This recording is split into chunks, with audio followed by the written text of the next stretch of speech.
Welcome to Grandma's Bedtime Stories. Cuddle up with a blanket or slink down in your bed. Today's story is called The Three Little Bass and the Big Bad Gar by James Miller, illustrated by Chris Taft Miller.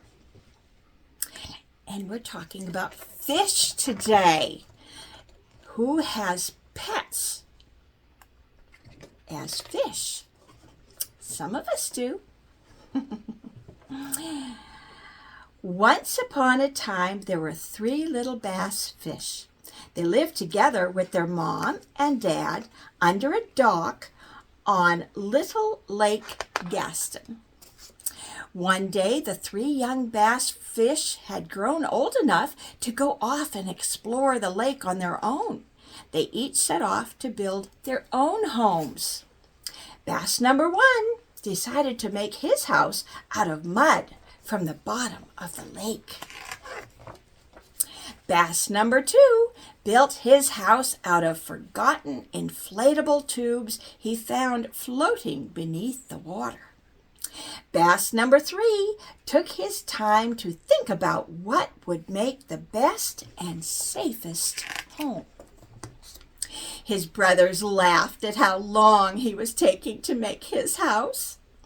Bass number three finally decided the best way to make a safe house for himself was using rocks. So he set off to collect as many rocks as he could, which took him a long time. His brothers laughed at him again as they sat in their finished homes. Ha, ha, ha, they laughed. Finally, his house of rocks was finished.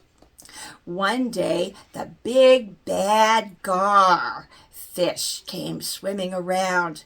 He went to the home of little bass fish number one and bubbled. Flishy, sploshity, splishity, plow, I think I want to feast on you. Little bass fish number one answered, from the scales on my skin, I will not let you in. So the big bad gar grumbled, then I'll splish and I'll sploosh until your house goes kasploosh. So he splished and he splooshed, and the house went kaploosh, and the big bad gar ate little bass number one. The big bad gar went to bass number two, house, and growled. Plishy, sploshity, plishity, plow, I think I want to want to feast on you. Little bass fish number two answered, from the scales on my skin, I will not let you in. So the big bad gar grumbled, then I'll splish and I'll sploosh until your house goes kasploosh. So he splished and he splooshed, and the house went kaploosh, and the big bad gar ate little bass number two. Then the big bad gar came to bass number three's house and said, plishily, sploshity, plishity, ploo, I think I want to feast on you. Little bass fish number three said, from the scales on my skin, I will not let you in.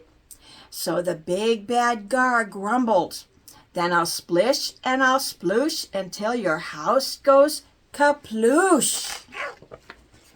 So he splished and he splooshed and he splished and he splooshed, but the house did not go kaploosh.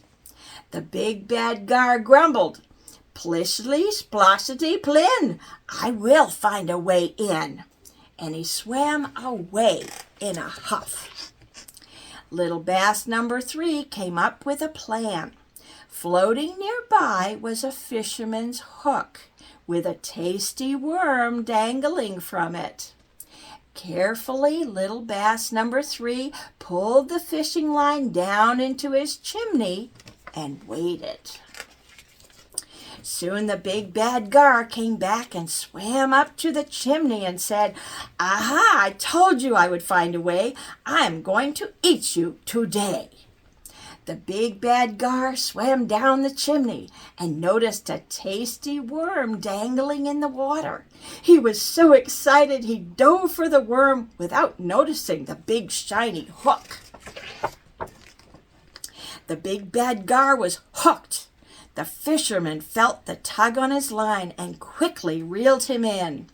"Oh boy, fish tacos tonight," he said.